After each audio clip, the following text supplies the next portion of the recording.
What's up, guys? We are live. We have our last card of the year this Saturday. We got Chris Daukaus versus Derek Lewis. I was going to go 8 o'clock. I posted about it on Twitter, but I decided to go early. I'm getting hungry, so I want to make dinner, so I want to do this video. So I'm excited about this card. We have one bet so far. We'll talk about that later. I'm also going to have a max bet, and we'll be talking about that as well. I have not played the max bet yet just because the line's getting better. A lot of money's coming on the other side. So I'll be making that bet shortly, probably either tonight or tomorrow. Going to have 2 bets. So let's do this. Cannot wait for this last card of the year. Sucks that we're not going to have UFC until, January 15th, I believe. So a 3-week break. But, yeah, man, I hate that because I like having UFC every week. But it is good to, regroup and stuff. So let's do a little quick recap for last card. So last card, one of my best nights, man, of the year. I'm 5-2 the last 7 cards / contender series, so I'm doing good. Plus 33, I think. Let me check real quick. I'm betting MMA. So my bet MMA overall is plus 37.72. So yeah, man, it's good. And then for the year, I'm also up. For the year, I think I'm plus 15. Just for the year. Let me just double check. So 37.72 overall. Plus, and for the year, yeah, I'm 15. So yeah, huge week last week. I won 13.05 units on the night. My only losing bet was on Paiva. I had 1 unit on Paiva, lost, but didn't really matter because I won on Blanchfield, Charles Oliveira, and my boy Kai France. And I also bet on Kai France by KO. So that was a good night. Week before, Jamal Hill had a cash only bet. So, yeah, dude, doing good. Hopefully we keep the momentum going, man. I want to have, a good night this week. And like everyone that always says, it's all about having a winning night. So I don't care if it's a 0.01 night. I just want to have a winning night. I do, want to cash both bets. But as long as I have a winning night, I'm golden. So let's get right to it, man. So first fight of the night, I believe we got Jourdain Levitt versus Matt Sayles. Is that the first fight of the night? Yeah. This is a very interesting fight because Levitt retired after he lost to Claudio Puelles. He's only 26 years old. So now he's back. I was kind of shocked with that retirement, honestly. Now he's fighting Matt Sayles, who hasn't fought since December 2019. I heard in an interview that he ballooned up to 250 pounds. He's 1-2 in the UFC, 1-0 contender series. This is a pure striker versus grappler matchup. Sayles, got submitted against Bryce Mitchell last fight. Now he's making his 155-pound debut in the UFC. Kyle Nelson almost tapped this guy out. I think that this is a very close fight. It's a pass fight. Both these guys are kind of near the bottom of the division. I was pretty high on Levitt. I thought that he was going to have a good win a lot of fights in the division. But the fight with Puelles, Puelles just won last fight. Puelles is a good grappler. And when 2 grapplers fight, it's the striking. Levitt won, the first round, and he kind of gassed, and the better grappler, won. With this matchup, I feel like Sayles can get taken down. And I think Sayles, just getting tapped out against Mitchell, but also, almost getting tapped out against Kyle Nelson. That's not really a good look. Who else took down Matt Sayles? I don't think Shaman took down Matt Sayles. Let me just double check real quick. Oh yeah, we didn't even talk about that Juliana Pena loss. Win. I didn't see that one coming, but congrats to everyone that picked Pena out there. So yeah, Kyle Nelson took him down twice, and then Bryce Mitchell took him down once. So if Kyle Nelson can go out there and take him down, I definitely think that Jourdain Levitt can take him down. Jourdain Levitt, has a legit ground game. Trains at a good gym and syndicate, and his ground game's good. A lot of his wins are by submission. They both slow down if you watch their fights, but the fact that Sayles hasn't fought in a very long time and ballooned up to 250, and seeing him struggle on the mat, I think that I got to go with Levitt here. Levitt's still gonna be the bigger guy. I think he has the better ground game. I feel like he goes out there and gets Sayles down. So, and he has a 3.5 grade each advantage as well. And I think he's a better grappler. So I'm gonna go with Jourdain Levitt. and I'm going to go with submission. But staying away from a bet. Next fight, we got Dontel Mays, Josh Parisian. Yeah, man, this is a low-level heavyweight fight. Mays is a pretty big favorite. I think Parisian's like plus 170 or something like that. Normally, a fight like this, it's kind of like dog or pass. But from a pick-wise, I got to go with the favorite. I'm not really impressed with either dude, but I think that Mays is, the better fighter. Where the heck's my notes on this one?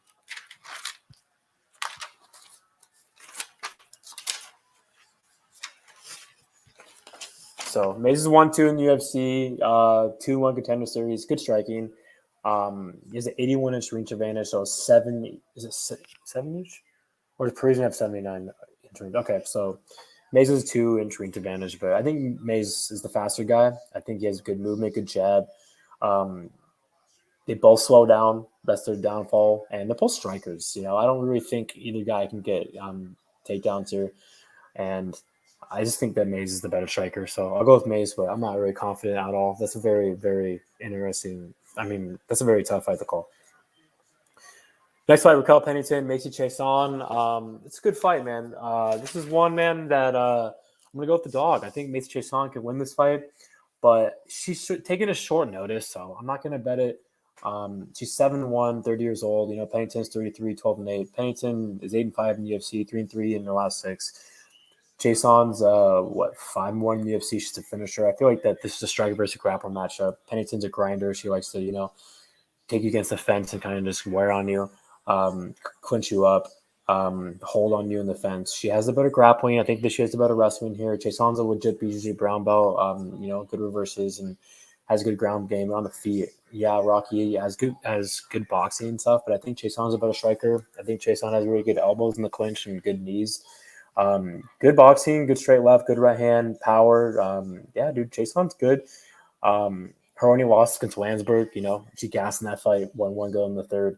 Pennington has a cardio advantage. Chaisan, cardio, is it's not like elite or anything. It's pretty decent, but she slowed down before. And a short notice fight, I don't, like her chances, just the cardio wise.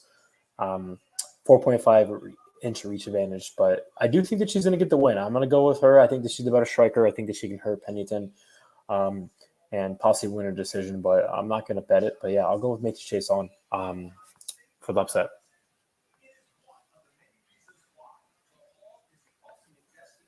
I know Jack attack you're sweeping, but I'm just going to say your comment. What's up, man? Next fight, Jourdain, Andre Ewell. Yeah, man, this is a good fight. Ewell's making his debut at 145. Jourdain lost to Joy in a Rosa last fight. Not really the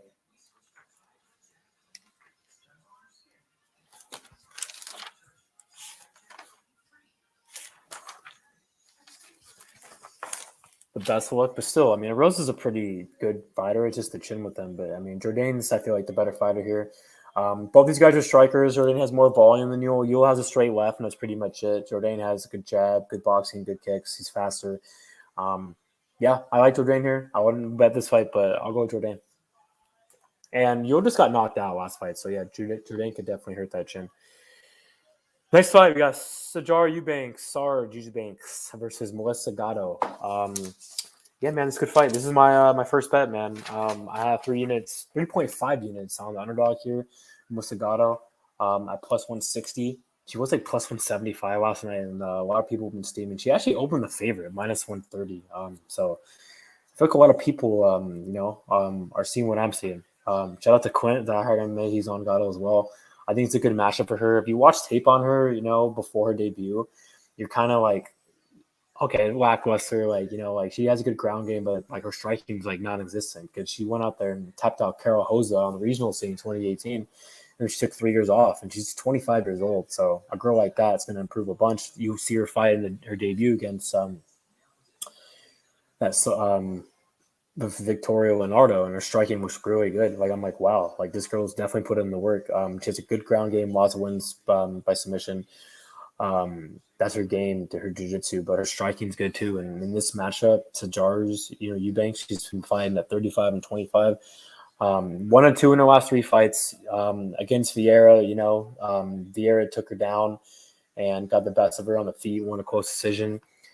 She took down Penny in the first round, held her, and then the last 2 rounds, Penny beat her up and picked her apart. And then her last fight, she fought a atom weight, a girl way smaller than her.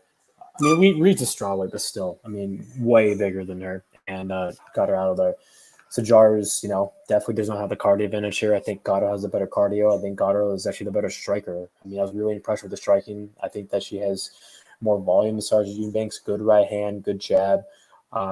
And I don't really think Sajar Eubanks can go out there and control her and, hold on her and control her on the mat, because a girl like Gatto's going to be working. And, I can see Gatto, some reversing. Both these girls have good ground games. Sarge is a black belt. I think Gatto's like either a purple or brown, but that doesn't really matter. I just like her ground game. I think that she can either get up or, put Sarge in some trouble on the mat. And on the feet, I got the girl that has the better cardio. I got the girl that's more technical. I got the girl that has more volume. I got the girl that has the speed advantage. Sajar is a very slow girl.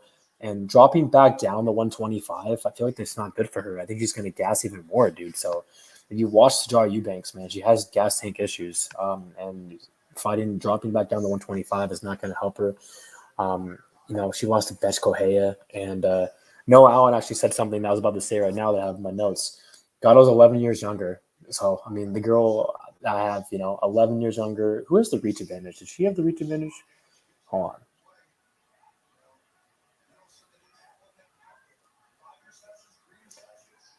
I don't know if I wrote that reach advantage down. Let me double check real quick.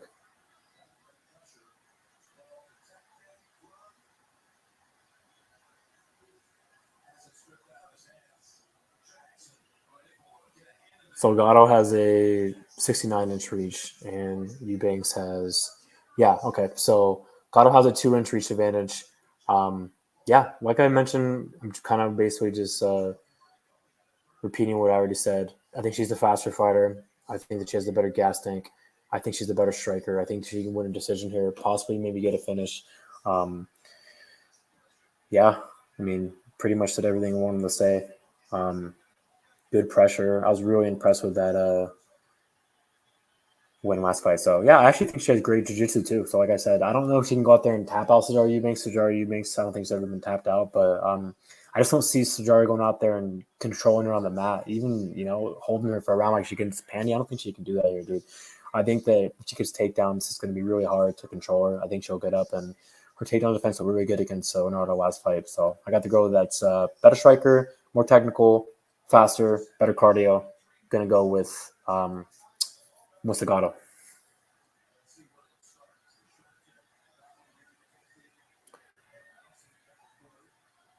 Yeah, you're right. No, I'm really high on Gatto. What's up, Mo? Did I get a new camera? No, this is actually the same camera I've had for a while. But Gatto, 3 units plus 160. Let's get it. Next fight, we got Justin Tafa versus Harry Hunsucker. Man. I mean, this is just like the Maze Parisian fight. This is a very low-level heavyweight fight. I'm going to pick the favorite just because I think Tafa's the better fighter.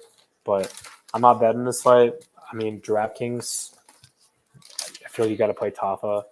Tafa's 1-3 in the fight against Felipe. I actually thought that that's very close, man. He could have won that fight. Hunsucker's been knocked out in all of his losses. Tafa's more durable. I think Tafa's faster. I think Tafa hits harder. Yeah, I got Tafa. Very short breakdown for me. Next fight, we got Ronnie Barcelos versus Victor Henry. So Henry has a pretty good record. He's making his debut, but yeah, you can't pick against Barcelos, man, especially in a spot like this. I was really shocked that Barcelos lost his last fight against Timur Valiev. But if you go back and watch that fight, it was really close. It could have gone either way. And I think a lot of people forgot that Timur Valiev is actually pretty good. Barcelos is no slouch, dude. Barcelos is, a top 10 guy, in my opinion. I think he's a good fighter. I think Barcelos pretty much better wherever the fight goes. I mean, Barcelos is a good striker, has a good right hand. He has power. He's 5-1 in the UFC. Great ground game. BJJ black belt. 8 wins by KO, 2 by sub. He takes on a lot of his opponents. And I know Henry's a grappler and stuff, but he beat Kyler Phillips. It was a big win. But still, I think Barcelos is pretty much better wherever the fight goes, so I'll go Barcelos. See, Mo, only play here I see that's pretty safe is juice in a distance, decent parlay piece. Yeah, I agree. I think the Tafa fight's definitely going to get out of there. I don't see it going to the decision. Next fight, Dustin Stoltzfus, Gerald Mearshard. This is a good fight. I see a lot of love, man, for Stoltzfus, and I know GM3 is one of those guys. He's 8-6 in the UFC. I feel like he has those very close fights with Holland and Anders. He should be 9-5. He beat Anders, in my opinion. He's 2-1 in his last 3. I mean, Kazmat knocked him out, and then he really looked good against Zabisky. I bet on him there. Good win. And then last fight, man, I mean, everyone, including me, man, we're picking Murderov. Murderov was a huge favorite, bro. Like, what, -600? Hurt GM3 really bad, but kind of gas. And if you don't get GM3 out of there, man, you let the guy get back in the fight. GM3 has one of the best gas tanks in the division. It's a durable dude. He's been knocked out 3 times, but, I mean, Kazmat knocked him out, Thiago Santos, and then Heinrich. So I actually think he's pretty durable still. In this matchup against Stoltzfus, he's 0-2 in the UFC. I know a lot of people are saying Stoltzfus was a live dog, and Stoltzfus looked decent against Vieira. I actually bet on Stoltzfus there, but he was getting jabbed up the whole fight. Like it was 1-1 go in the third. I don't think it was 2-0 like everyone was saying, but yeah, I'm not really impressed with Stoltzfus. And the fact that Kyle Daukaus went out there and took him down twice, Pfeiffer once on Contender Series, Vieira 3 times. Yeah, I actually think GM3. I like betting GM3 when he's the dog. I'm not betting GM3 here, but yeah, man, I actually think GM3 is a pretty safe play here. I think that he's better wherever the fight goes. I know Stoltzfus just got awarded his BJJ black belt, but GM3 is elite BJJ black belt. Great grappler. I think his striking's improved a lot. Good pressure. You watch this last 5 fights. The striking's been looking good. He hurt Murderov, man. I mean, Murderov was on a big win streak until that fight. He hurt Jourdain win. Yeah, I actually think GM3's been improving. I know that he loses to some good fighters like Chimaev and Heinrich and stuff like that. Well, Heinrich is kind of declining and stuff. But anyways, Thiago Santos. GM3 is a good jab, good straight left. Yeah, I actually think GM3 is going to get him out of here, man. I think GM3 is going to hurt him on the feet. Yeah, I think that Stoltzfus kind of slowed down against Vieira too, man, and against Daukaus. So I think GM3 is better wherever the fight goes. And I think GM3 is going to get probably another submission here, man, or maybe a TKO. So I'll go GM3 by finish. GM3 is a good play, in my opinion, for DraftKings. I think a lot of people are going to be picking Stoltzfus. GM3 is still 33. That's what's crazy. All right. First fight of the main card, we got Cub Swanson versus – is that the last fight for the prelims? Yeah. Cub Swanson versus Darren Elkins.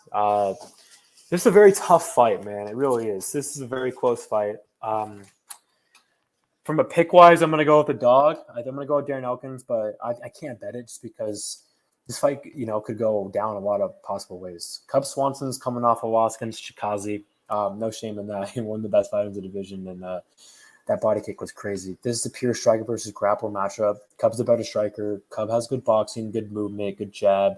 He hurt Pineda really bad in that fight. And he's pretty durable too. All of his losses for the most part are, by submission. And he actually has a BJJ black belt. He actually looked pretty good on the ground against Pineda. But Elkins is one of those guys that, you got to put him out, dude. If you don't, he's going to come back and win. I mean, he's only been knocked out 3 times.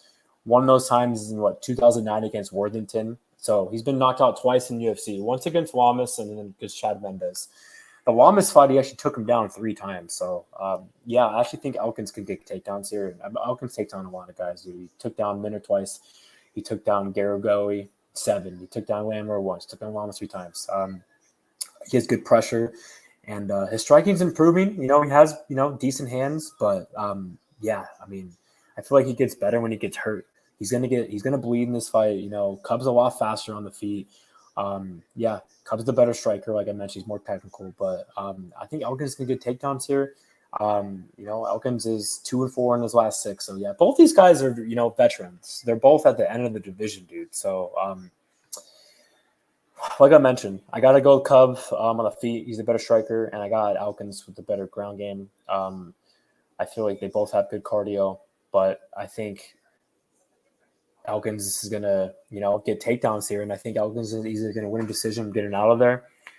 If Cub doesn't, finish him, I think this could be a very back and forth fight, and I'm gonna have to go with Darren Elkins here. So I got Darren Elkins either getting the submission or winning a decision here, but I'm not betting this fight. I'm just gonna go with the dog. Very, very, very tough fight to call, but I can't. It's hard picking against Darren Elkins, man. I feel like this guy always just proves you wrong, man. He really impressed me against Minnow, dude. So I'm gonna go with Elkins with a pick, but I'm not confident. Next fight, we got CDF versus Matthias Gamrot. Now, this is probably one of the best fights of the card, and this is one that, man, I've been going back and forth, dude. This is actually a really tough fight, man, to call. A lot of people are picking Gamrot here. I really wanted to pick CDF here really bad, but, after watching tape on this matchup today, I'm going to have to join, a lot of the people out there, man. I'm picking Gamrot here. CDF's 36 years old. Gamrot's 5 years younger. I actually think CDF's going to be the bigger dude because Gamrot's fought at 45. CDF's going to be more thicker for sure, but even though this is a big step up, man, for Gamrot, if you watch CDF's last two fights against Benil and Gregor, he got out grappled. And what's Gamrot? He's a grappler, dude. Gamrot's a damn good grappler, dude.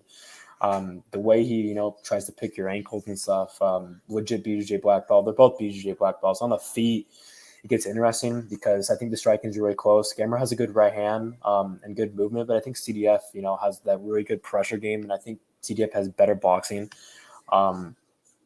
The thing with CDF, he was actually, I heard that from a lot of people, he was sick and hurt, going in the Gregor fight, but still, he missed weight. 155 is a very tough wake up for him, dude. That was one of the worst bets, I feel like, man. One of the tough bets to swallow. He looked so good in that first round, man. I thought he was going to get him out of there, and then he just quit, dude, and gassed. And that really, dude, was tough, man, to swallow. But, before those two fights against Benil and Gregory, he was on a 6-fight winning streak, dude. It's just watching those two fights, man. I know Benil's one of the best fighters in the division. Gregor's a good fighter, too, but they're both grapplers, and this is what Gamrot's game is, 19-1. There are some red flags I don't like about Gamrot. Gamrot, even though he took the fight against Garam short notice, he got dropped in that fight in the second round. That was a very close fight, like back and forth, very, very close. I actually think that Gamrot won, but a lot of people picked Garam. And then the second fight, he knocked out Holtzman, and then he made quick work of Jeremy Stevens. So Gamrot has a 70.5 inch. So yeah, CDF has a 3.5-inch reach advantage, good right hand. He's still a top 15 dude. I know he's on a 2-fight losing streak, but he's still good, a good jab. He's the bigger dude, like I mentioned, good straight left. He lands 4.70 significant strikes per minute, and Gamrot does 4.10.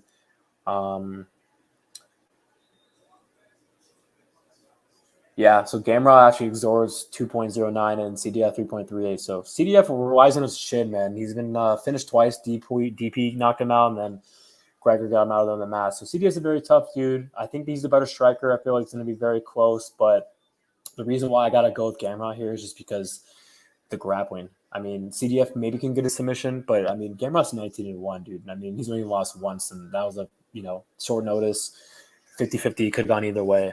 As much as I want to pick CDF here, I gotta go with Matthias Gamrot, man. I think that he can, get him out of there on the mat or win a decision. So, and one thing I gotta mention too, I forgot to mention, Gamrot has a better cardio, dude. So that's one thing with CDF, man. He does slow down. So that weight cut's is taking a big toll on him, man. Maybe he should go to 170. But he's getting older too. Two losses. Last one was brutal, man. I mean, Gregor made him quit, dude, and that's not a good look. So I got Matthias Gamrot with the win. Pains me. I really wanted to pick CDF. Thought about betting on him, but I got to pick Gamrot. Next fight, Javier Assuncao, Ricky Simone. This is going to be one of the source breakdowns, man, I think that I'm ever going to do. I got Assuncao losing this fight. I mean, come on, man. I mean, the guy's at the end of his career. He got knocked out against Cody Garbrandt, who's a bum. Kaikara France, I love you. Anyways, back in this matchup. Simone has, more volume. His striking's improved. Assuncau's a very technical guy, but he's at the end of his career, 3-fight losing streak. Low volume. I think Simone's way more volume on the feet. He's a faster guy. His striking's improving a lot, but I think that he can just get takedowns here, man, and kind of just grind a decision. I got Ricky Simone. Next fight, Angela Hill, Amanda Lemos. Man, this is a very good fight. Now, this is one of those fights where Angela Hill's plus 300. So going in this fight before I taped it, I was like, okay, man, I might have to bet Angela Hill here, dude. Like, dude, what the? Like, plus 300? Like, this is a huge step up, man, for Amanda Lemos, man. Then when you watch the tape, yeah, man, I can't pick against this girl. This girl's really good, and I bet on this girl a lot, man. I bet on her against Granger. I bet on her against Mizuki, both at plus money, dude. I mean, Lemos is a beast, bro. I mean, she's 10-1-1. You can kind of scratch that fight against Wesley Davis away because that was up 2 weight classes to 135. Now she's in her normal weight class, 4-0 in the UFC. She's knocking girls out. A lot of girls in this division, don't have the power like that she does, dude. Good boxing, dude. BJJ black belt, good grappling. She has great grappling too. That's the thing. And I heard a lot of people saying that she slows down. I saw her win the decision against Mizuki, and she won every round. So I didn't really see her slow down. She slowed down against Wesley Davis because that was, at 135. I think this is the weight class for her. She knocked out that Mexican last fight, Monterey, whatever her name was, pretty clean, and then knocked out Souza, man. I mean, she's knocking all these girls down. She knocked down Mizuki. I mean, good right hand, really good pressure. Angela Hill, man, this is the thing. She's a good fighter, though, dude. I like Angela Hill, but she's on the decline. She's 1-3 in her last 4, but I do think she beat Watterson. I do think she beat Claudia Gadella. So in my opinion, she's 3-1 in her last 4. She beat Yoder. And then the last fight against Torres, she lost a close decision, but yeah, Torres still won the fight. She has a lot of volume, so that's one thing. She's more, I feel like she's a little more technical than Lemos, but Lemos just hits way harder. And Hill has good movement. They both have good cardio, but I mean, if Lemos, I know Hill's never been knocked out, but I mean, Lemos could be safe and take her down because Lemos has way better grappling. But I gotta go with Lemos. I just don't see Hill finishing her. I mean, Hill can win in a very close decision, but I mean, once she gets that, touches that, when she feels that power, dude. I mean, Hill has a clear. Not Hill. Lemos has a clear grappling advantage here, but I think she's the better striker too, more power. So I'll go with Lemos. You can't pick against this chick right now, man. She's really good. So I'll go with the man of Lemos. All right, guys, 2 fights left. Stephen Wonderboy Thompson versus Bilal Muhammad. So this is a good fight. I usually pick Bilal, man, in most of his matchups. And I kind of fade Wonderboy a lot. But in this matchup, I wanted to pick Bilal really bad and bet on him, and then I watched tape, and I was like, okay, if Leon Edwards can do that to Bilal, then Wonderboy is going to do the same thing. And I know Wonderboy is older, and he lost last fight against Burns, but Burns is one of the best fighters in the division, and Burns has, good grappling game. I don't think Bilal has the grappling that can, beat Wonderboy. And Bilal has good grappling. It's just he doesn't have that Burns grappling, dude, or even Woodley took him down. I don't think Bilal can do it. He's live for sure. Bilal has, good pressure and all that stuff and a good right hand. He can make it ugly in there, but I just think that Wonderboy is the better striker. And I feel like, some of those kicks that Edwards landed, man, on Bilal, man, Wonderboy, man, could hurt him, dude. I mean, Bilal's a very tough dude, very good chin. But even though Wonderboy is declining and that was a bad loss last fight, I mean, he's just a lot better on the feet. I feel like that he has a big speed advantage, good boxing, good jab, good kicks. He beat Ruki and Neal right before that. And even though that was a bad loss against Burns, I still think he has enough what it takes to beat Bilal Muhammad. So, yeah, I like Bilal. I mean, he's 10-3 in the UFC, man. He's a machine. A lot of volume, great cardio, man. Technical, good right hand and all that stuff. He took down Wonder twice, took down Chance 3, took down Sato twice, took down Good twice, took down Lima once, but I mean, all those guys. Wonderboy has decent takedown defense. I mean, it's going to take someone with really good grappling to take him down. So I got to go with Wonderboy here with the decision. All right, guys, here we go. Last fight of the event, we got Chris Daukaus versus Derek Lewis. Earlier on Twitter, I did say it on the show. I said that I'm going to have a max bet, and yes, I will have a max bet. I'm just waiting on the line to get a little better. But, yeah, man, I'm pretty confident, man, in Chris Daukaus here, man.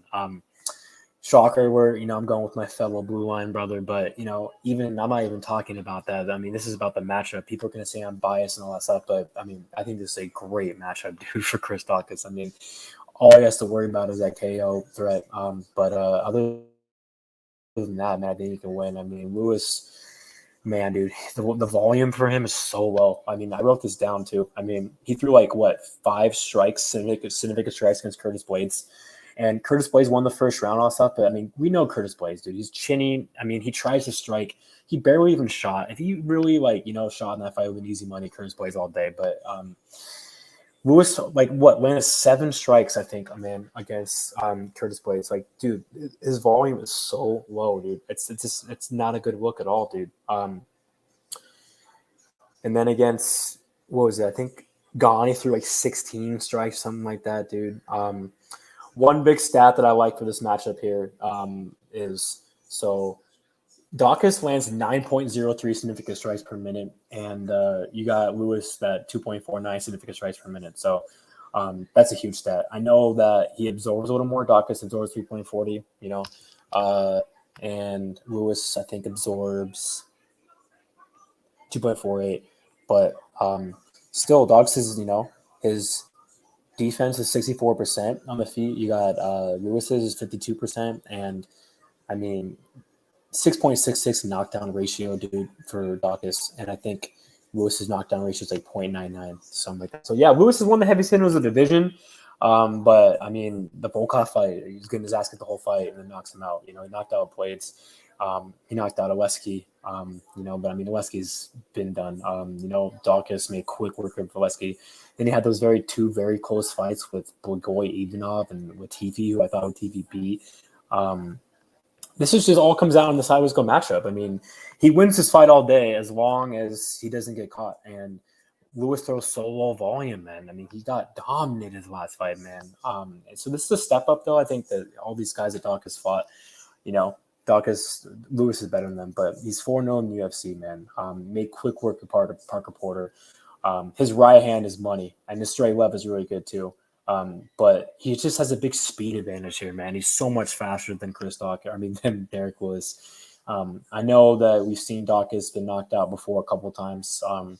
His last time was against Zhu and Ewell in 2019, but he's looked like a completely different guy. His physique looks a lot better. So weighing in, 20 pounds less than Derek Lewis is not a big deal at all. I mean, like I mentioned, huge speed advantage here. I love his boxing. I think he's way more technical than Derek Lewis. Way faster, man. Good elbows in the clinch. I love Chris Daukaus. I think this guy's one of the best fighters in the division. 5-fight winning streak, and all those stats I already said. He's a BJJ black belt too. So this fight hits the mat. It's all him. I think he's more durable. Derek Lewis is tough, but I mean, one thing about Derek Lewis, man, besides him being weak in the body, is he's been knocked out, man. What 5 times? He's a quitter. We've seen him quit, dude, in the octagon multiple times. When the tough gets going, he quits. JDS made him quit. He quit against Jourdain. And a lot of people are talking about the cardio here in Daukaus because we haven't really seen Daukaus, the longest we've seen him in the UFC was the second round TKO against Shamil. Lewis slows down every fight, man. I mean, the pace that Daukaus is going to put on him is going to slow him down. So I got Chris Daukaus here. I think he knocks him out in the first round, but he could, knock him out or later. The longer the fight goes, it also has advantage for him, but I think the first round is going to be the toughest round because that's Derek Lewis is fresh, but still, I still think Daukaus is going to get him out in the first round. Yeah, I said everything I need to say. A lot of these guys, Blagoy took him down 3 times, Latifi took him down 3 times. I don't think Daukaus is going to take him down. I really don't. But if this fight hits the mat, Daukaus has the advantage. So reach advantage, I think. Does Lewis have the higher reach? Daukaus has 76 reach. I think, yeah. I think Lewis. Yeah. One big thing I want to mention too, Daukaus has really good weight kicks, and dude, that could be a big factor here. He didn't even check his weight kicks against Gone. So, yeah, like I mentioned, I mean, the hands for Chris Daukaus are just unbelievable. I feel like he has some of the best boxing men in the UFC and maybe in the division. So much more faster than Derek Lewis. That speed advantage is huge. I think he has a better cardio, the movement. All he has to do is just stay away from that one big shot that Derek Lewis can land. But other than that, I got the cleaner boxer. He hits like a truck, dude. Like this guy is a KO artist too. I think he's gonna make this look easy out there, dude. So I'm putting a 5-unit max bet on Chris Daukaus. He's minus 140 right now, but a lot of people are picking Derek Lewis and a lot of people are betting him, so that line's getting better. So I'm gonna be waiting on that line. Once it drops like minus 120, I'm going in. So gotta respect Derek Lewis because he's one of the heaviest hitters in the division. 16-6 in the UFC, but we've seen Gane knock him out. Mark Hunt, he quit bad in that Mark Hunt fight. Sean Jourdain, Matt Mitrione, JDS. I mean, this guy's volume, dude. Like, it's just so low, man. Like, it's so ugly, man, to see it, dude. But he hits like a truck. He has that right hand, all that stuff. He hits hard, but man, dude. Oh yeah, one thing I want to mention too, because he has been knocked out, 5 times in the UFC, and I like besides the the weak of the body and his chinny and the leg kicks, he took a lot of damage last fight against Gane. So I mean, and that was in August too. So I think Daukaus could hurt him immediately, and if Daukaus hurts him, right out the gates, I don't see him surviving, dude. I mean, even if he flops, he gets hurt and gets dropped, Daukaus can tap him out and all that, but man. Daukaus' ground and pound is nasty. You saw like in Shamil. Knocked out Parker Porter with that right hand, and then Nascimento right hand. That short left hook he hit against Shamil, and then the third one against Oleski standing. Oh, man, this is a great matchup, dude. I mean, I don't want to disrespect Derek Lewis because he's a finisher and has a lot of wins, and it's a step up for sure. But I got the guy that's faster. I got the guy that's the better striker, and the speed is going to be the key here. I'm telling you guys. The speed, the volume, and the better technical striker, the more power. I mean, even though Derek Lewis has that power, Daukaus, man, has crazy power. So I think Daukaus hurts him immediately and gets him out of there. So I'm going to go with Chris Daukaus. And like I mentioned, if you watch the fight with Gane, those leg kicks really were a big factor. And Daukaus has nasty leg kicks. I think that he can take advantage of that here too. So yeah, I'm reading off the teleprompter. I have notes. Anyways, Chris Daukaus. So let me go back on the comments. What's up, Alex Ramirez? What's up, Jesus Hernandez? What's up, guys? What's up, Jimmy the Drunk?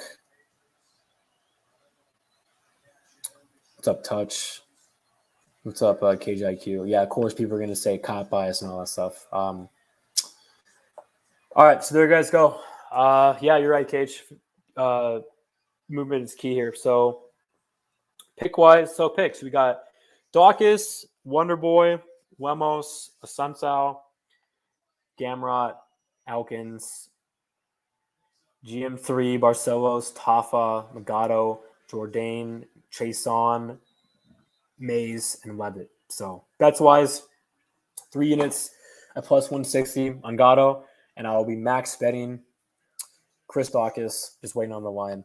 I think I said everything I needed to say. So good match for Daukaus, and I do think that it's a good match for Gatto too. Thanks everybody for joining in. I will put the timestamps and thumbnails and all that stuff for the next 15 minutes to give me some time. Hopefully everyone had a good night last week. Oh, did I say it's Assuncao? My bad. I'm picking Simone. My bad. So that was a mistake on my part. I'm not picking Assuncao. If I said Assuncao, I'm picking Simone. You can even go in my matchup and say I got Simone. So anyways, Chris Daukaus and Gatto my bets. You guys for my picks. I am picking Simone, so that was a mistake on my part. Last week was awesome, dude. Really awesome. Can't believe that Pena won that fight, but man, dude, big night for me. Kaikar, France, Blanchfield, and who else? DeBronx. But enough with that. Last card of the year. Let's finish with a bang. Good luck, everyone. Comment below if you guys, have any questions or anything. And peace out.